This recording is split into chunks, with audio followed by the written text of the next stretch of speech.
Good. I don't know how many of you were here last time we were here. There's a few people who put their hands up. And good. We're Louis Maribel Woodley. We work in Bolivia. We live in Potosí in Bolivia, which is the highest city in the world, 4,000 meters above sea level. And so that's about 2.5 times the height of Ben Nevis, I think. We had missionaries in Bolivia working in what they call the Bolivian lowlands, in a place called Apollo in the north of the Paz province.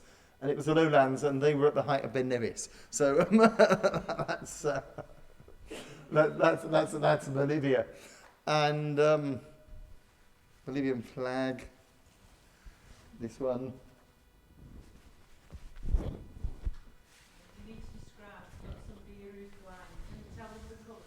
Yes, okay, yes, yeah. Good. So we've got the flag, and it's red, which represents the blood of those who died for independence. Yellow, because of the natural resources. Potosí, for example, the silver mine, they said haven't had enough silver at one point to build a bridge from Bolivia to Madrid. And all of that, a lot of that silver went to Spain, but quite a bit of it found its way into the UK, thanks to a guy called Francis Drake, who used to sort of intercept the Spanish ships on the way over.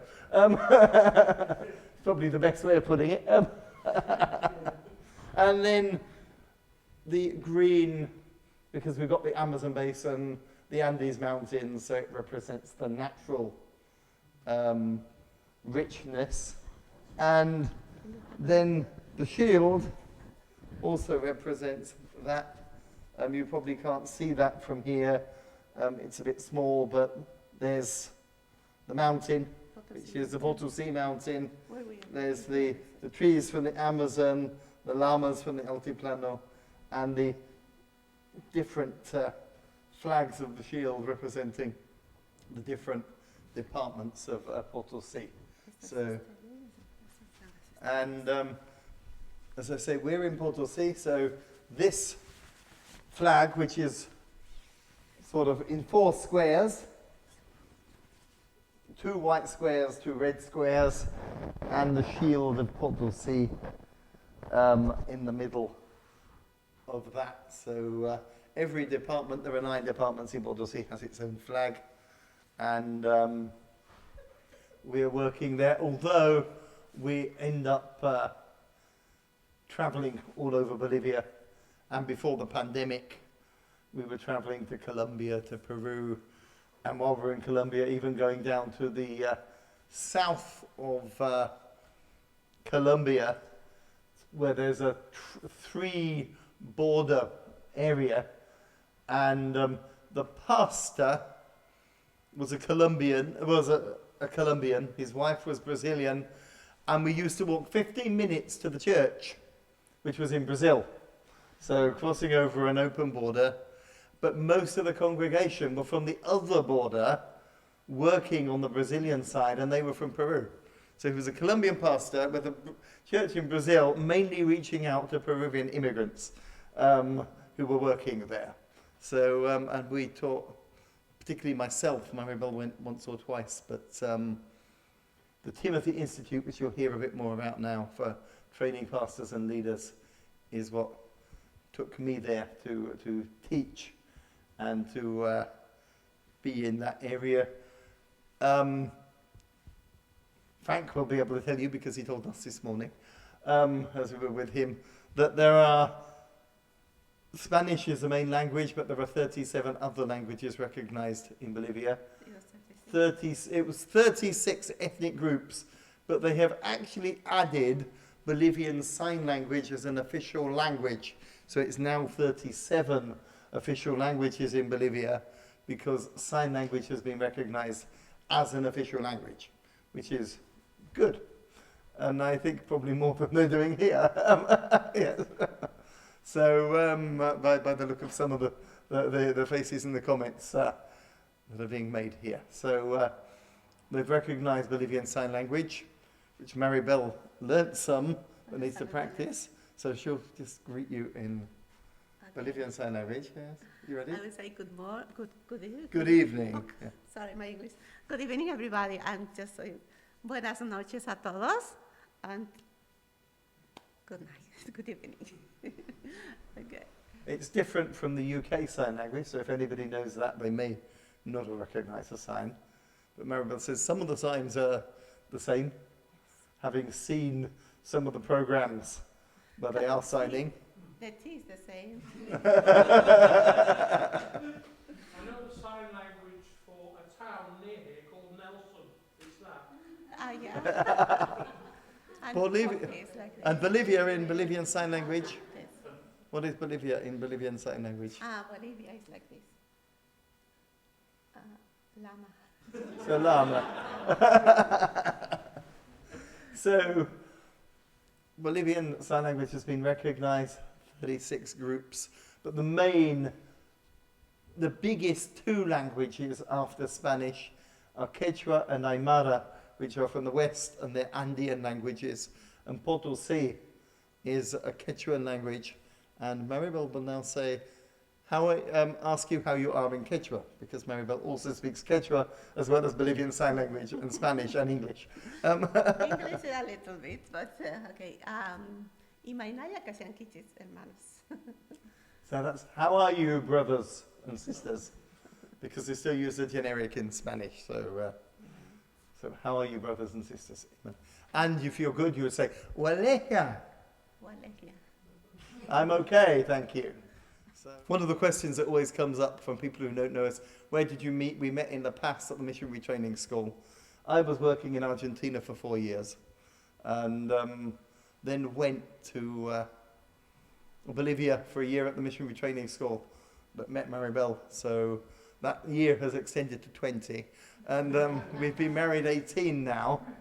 The Lord hasn't blessed us with our own children, but we've got plenty of spiritual children, and Maribel works with lots of children. So that's how we met, and good.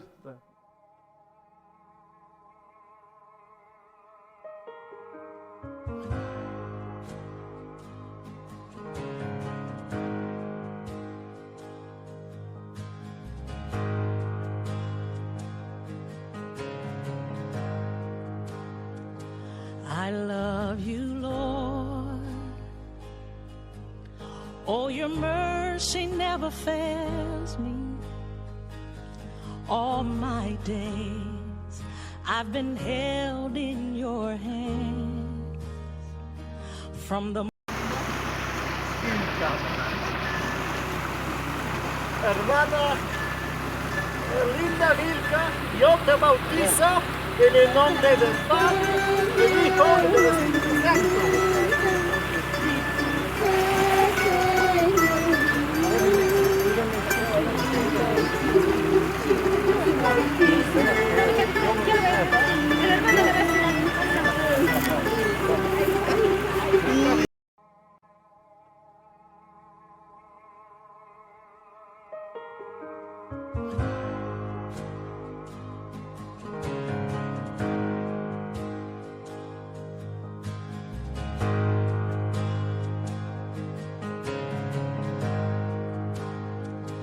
I love you, Lord.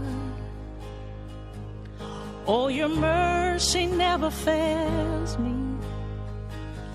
All my days I've been held in your hands. From the moment that I wake up until I lay my head, I will sing of the goodness of God. All my life you have been faithful,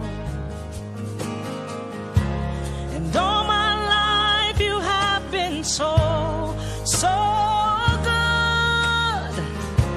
With every breath that I am able, I will sing of the goodness of God. I love your voice. You have led me through the fire, and in darkness night, you are close like no other. I've known you as a father, I've known you as a friend, and I have lived in the goodness of God. Oh, 'cause all my life you have been faithful, and all my life you have been so good. With every breath that I am able, oh, I will sing of the goodness of God. 'Cause your goodness is running after, it's running after me. Your goodness is running after, it's running after me. With my life laid down, I surrender now. I give you everything. Yeah. Your goodness is running after, it's running after me. Woo. Your goodness is running after, it's running after me. Oh yeah. Your goodness is running after, it's running after me. With my life laid down, I surrender now. I give you everything. Yes, I will. Your goodness is running after, it's running after me.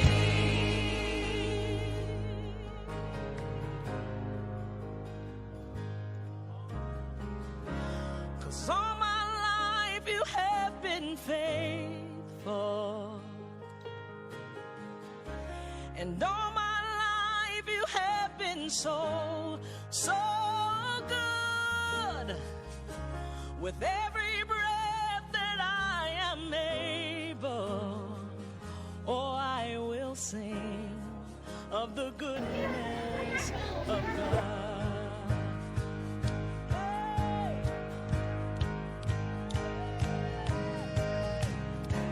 'Cause all my life you have been faithful. Oh, yes, you have. And all my life you have been so good. With every breath that I am able, oh, I will sing.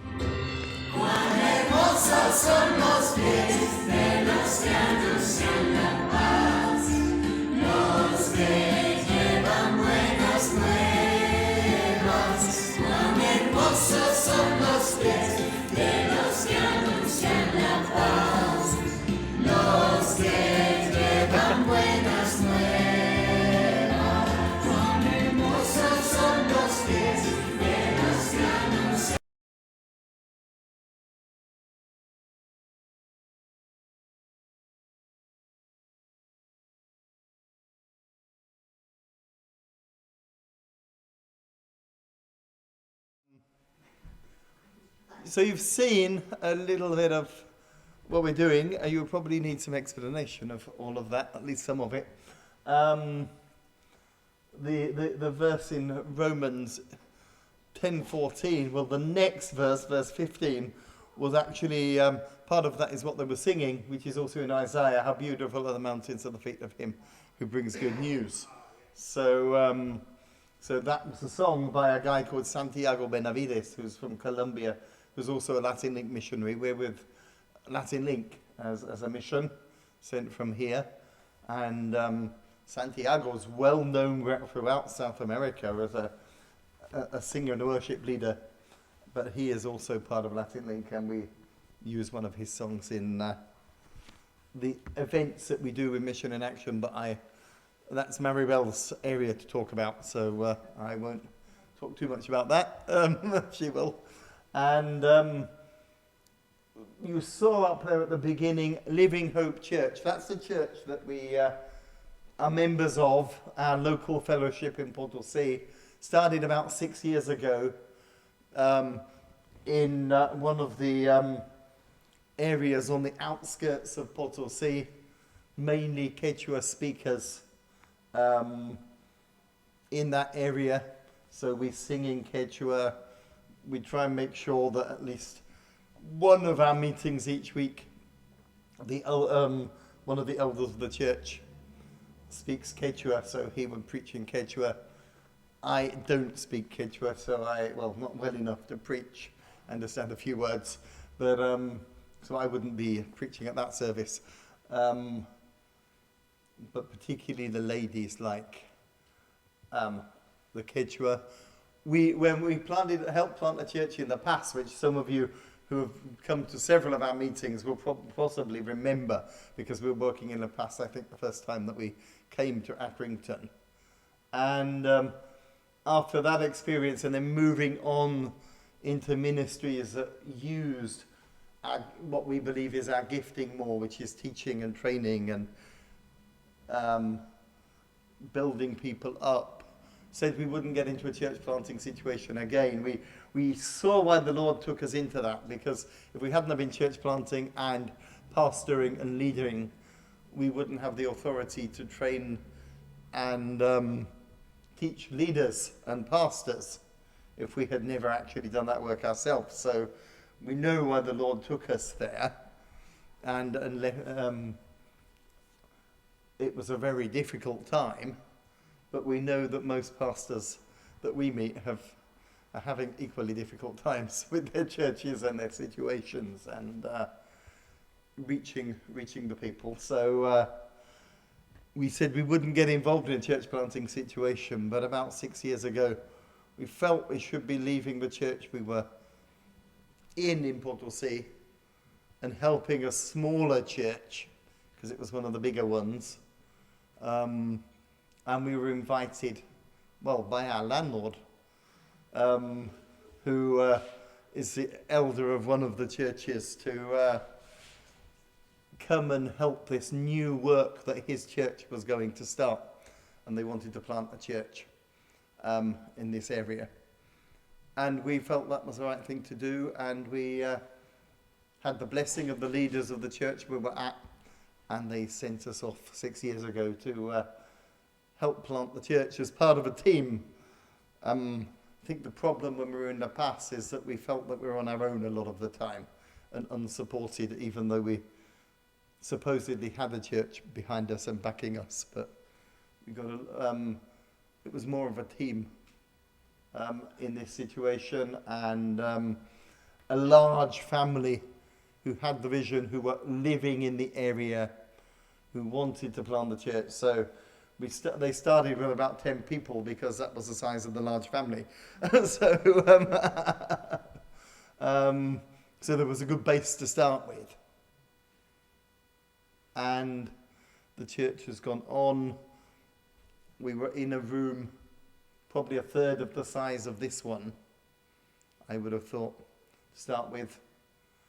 And then that large family donated part of their land, and they lived in front of where we were meeting. And we've been able to build a church. The main meeting room is about finished. The children's Sunday school room is being used, but it needs to be painted and decorated. And then the room below that, because it's on 3 levels, where the toilets are and the kitchen, needs to be finished. But is actually being used for cooking when we have big events and things. And one of the main problems is that there is no sort of sewage and water outlet in the area, and so it's, what do we do? Do we build a septic tank or something for waste, and how do we solve that problem so that we can connect the toilets and actually use them? Needs some planning. Otherwise it just goes straight downhill to the river, and which is dry most of the year apart from rainy season. So wouldn't be very pleasant at all. So there's that technical aspect on that, but the church is now being used, it's bigger, although because of growth that we've seen, we're wondering how long it's actually going to be suitable, even being new. So particularly if all the children come, we get about 30 adults, but children come from all over, particularly from non-Christian families. And on special events, there can be up to 100. So, which Maribel, as the superintendent of the Sunday school, has been dealing with, training up her Sunday school teachers. One of which you saw there, which we said, one of our main leaders, bring this to your attention because, well, we have somebody with us who cannot see, but this girl, at the age of about 17, she's in her early to mid-20s now, suddenly lost her sight and became blind. And she said, actually, it was that brought her back to the Lord, because she was a typical teenager who was thinking of giving up church. And she came back. She's one of the daughters of the big family. But she was instrumental in setting up the ladies' meeting, which you saw on the video. She was instrumental in starting the teenagers group that you saw on the video. Because we're a new church and we've got very few men trained up, if none of the preachers turn up, she has even been known, when it's mainly women, to step up and speak to them and preach to them. And she plays the guitar and has taught the teenagers how to play the guitar, being blind. And Maribel, there was a concert. Well, by road it was about 10 to 15 hours away, but from Sucre, which is a couple of hours away, you can get a plane in, and it takes you about 45 minutes. And Maribel, to say thank you, took her to that concert, and her first time on a plane. And but her name is Denaida, if you can't remember that. As I see, she was on the video where it says one of our key leaders. Yes. Because she couldn't see, and when we gave cake, and we said, it's a candle for you, and said, oh, candles. But she, we mention her because Maribel's spent a lot of time with her in discipleship and working together of what can be achieved and how we can really, you know, people at times make excuses. Oh, I can't, I don't have time, I don't do this. Well, here is a girl that's blind, that has limitations physically, but spiritually has more vision than most people that I know, and a love for the Lord, and has, as I say, been instrumental in particularly the teenagers meeting. She's also a trained Sunday school teacher, has done the Child Evangelism Fellowship courses. But Maribel is also a trained trainer of, so teaching Sunday school, playing the guitar, teaching the young people to play the guitar, starting the teenagers group, starting the ladies group, all with the limitation of not actually being able to see. So an example to us all that we can. It's rather like, I think it was in the time of C.T. Studd that he was looking for missionaries, and a man came along with one leg. And he said, well, you've only got one leg. Why do you want to go on missions with that limitation? He said, because the people with two aren't coming. And he got accepted, and you can actually look him up on the internet, and the story's there. So I forget the name, because I wasn't planning on telling the story. Otherwise I would have looked it up this afternoon. But it just shows that sometimes we think, oh, I And we've seen this with some of the, particularly ladies leading in the church. Maribel's been encouraging them. Quechua ladies that haven't finished high school sometimes, or may have finished high school but haven't been to tertiary education of any kind, and beginning to get involved in leading services, get involved in sharing with the other ladies in the ladies group. And they say, oh, I can't, I speak Quechua, I don't understand enough Spanish. And just seeing these people going forward and being encouraged. So that's Living Hope Church. Until recently, I was one of the elders. We're not in a financial position to employ a pastor at the moment. We'd love to. But we're not in the position, because most of the people are day-to-day living, and of course during the pandemic have also struggled. But we thank the Lord. During the pandemic, another friend put us in contact with an organization that was giving grants to churches. One of our other ministries was also looking for ways to help people with food parcels and things. But this organization, we applied and the church got a grant, and we were able to give every member of the church a packet of food with a chicken, rice, pasta, all the basics, some oil and different things in that.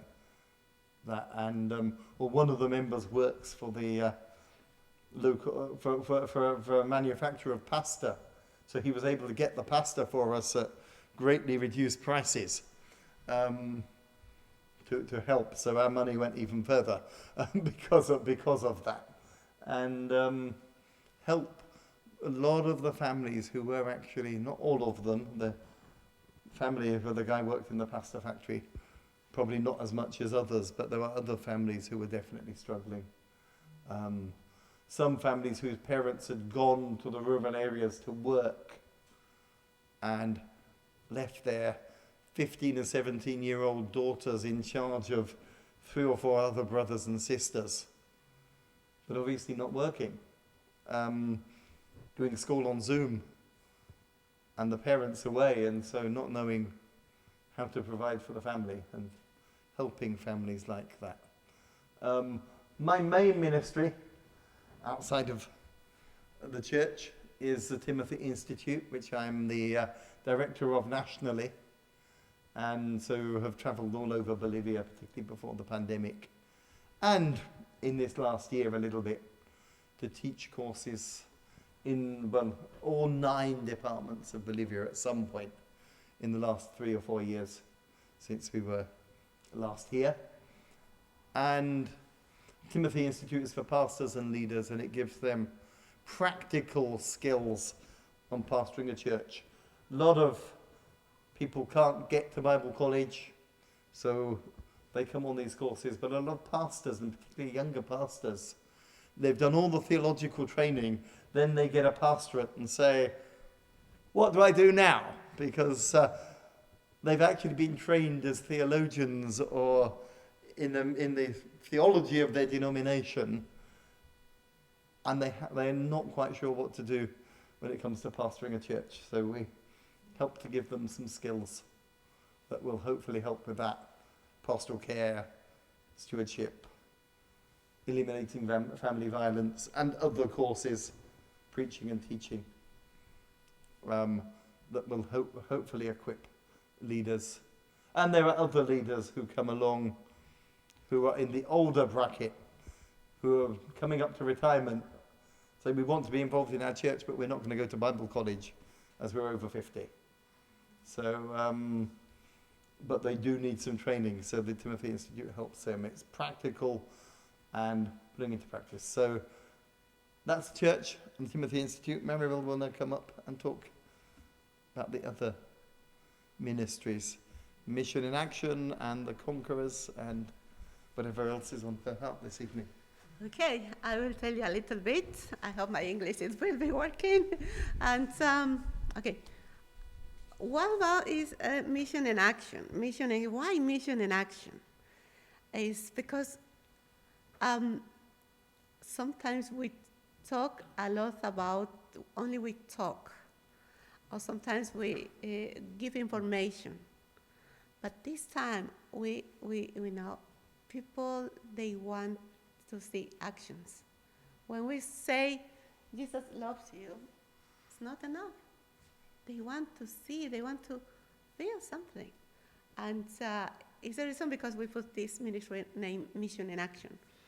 What we are doing with them is more young people from university, or some ones they are starting to work on that age. And we are doing coffee in the mornings, take 5 in the morning in the streets, give hot coffee in the very cold weather.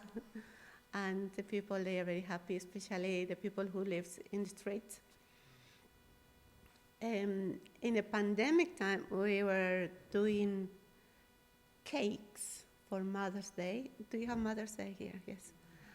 And a lot of moms in the churches, they are alone. They were alone because the children, they were in another city studying or something. They couldn't move. They couldn't travel because it was lockdown time. And Mother's Day is important. And they feel isolated. And it was interesting. We said, okay, we know these ladies, they are alone. We will take a cake for them and say Happy Mother's Day. And I remember one, we went to, the name is Toribia, the lady named Toribia. We knocked the door and said, is here Toribia? And they said, no, it's not here. Okay. And when I just moved my head this way, it was another lady in the front, just looking from the door like this. What's happening in the street? Why these girls in the street? And I don't know why. I feel my heart was just go there. And we went with this Mission in Action team there, that house, and we knocked the door and the lady says, are you looking for somebody? I said, yes, we are looking for you. Jesus loves you. Why? Why are you here? Very strange. She didn't know us. And we say, Happy Mother's Day. And she started to cry. Say, I am alone because my daughter who lives with me, she was doing business and she was just in another city and lockdown came. She couldn't travel. And she was alone many weeks. And she was so happy and started to cry. Thank you for coming. It's many weeks I didn't speak with anybody. I was so happy. And just little things we do with Mission in Action. We do conference with ladies, with young men, and also with couples. See, it's growing. We need more hands. If young people here, you are really welcome to Bolivia. If you want to come one day, we can make team. And what about Conquerors? Conquerors is a team with widows. Potosí is mining city. A lot of widows we have there. Some widows very young, some widows 60s, 70s. But some ones, the one, she is 28, and she's with 3 kids. And it's amazing how God's work in different ways, you know. And when you stay in this group with Conquerors, the day we have meeting with them, with her, or with them, yeah. And it's they feel like this is my space. Here, I can laugh, I can make jokes, I can cry, I can share my experience and my sadness things in my heart, because another widow, she can understand to me. Why? in Bolivia, in the culture, is the widows, they are very timid, because some people, they say, you are a widow, you are not allowed to laugh in the public, you have to be sad. You are not allowed to just wear very colory clothes. You have to wear black or very dark clothes. Some little things, you know, and sometimes these conversations, they made them very sadly. And but this group, when they start to pray, it's amazing. I am very blessed with them. They like to pray. We have a meeting, we start at 9 in the morning and we finish like 5 in the afternoon. It's very long meeting. We start with a cup of tea, like English. And we make some songs and we share the Bible. And after a small meal, everybody takes something from home. We share everybody, and after we start to pray. Easily, they can pray 2-3 hours. And it's amazing, this group. It's something like when somebody just open their hearts in the front of God without being judged, just something like this, just trusting them. Yeah, it's this sadness. We 2 weeks ago, one lady is with the Lord. One, she is struggling with the cancer now, and please, if you have space in your prayers, pray for them, the Conquerors ladies.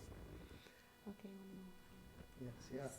And sadly, one way, sadly, that group has grown because it was mining widows, but there are now widows who are COVID widows coming along to that group. So we have seen more widows come because of the pandemic. So, a great work there. You saw, before I get to the word, you saw on the video, it said coordinating N. Well, that means Operación Niño de Navidad, which is Operation Christmas Child in English, but it's you would know it better as the Samaritan's Purse shoeboxes, where perhaps some of you have been on the other end of filling up shoeboxes, normally for Africa in the UK. Maribel's been on the side of getting shoeboxes delivered. And because of Bolivian laws and things, and having to pay huge amounts if we were bringing them in, Bolivia actually has permission to take the money and fill up their own shoeboxes. I actually think it's better because the children actually get the same thing. You're not reliant on who fills up the shoebox. I know all the people who fill up the shoeboxes are very generous and great, but there are sometimes differences, and but if you can actually put in the same things for the children or similar things, you avoid some of the jealousy. Oh, I wanted that. I don't have that. You know, why don't I have that? Yes. So Maribel's been coordinating with the churches in Potosí and Uyuni, which is where the salt flats are, Frank, and working there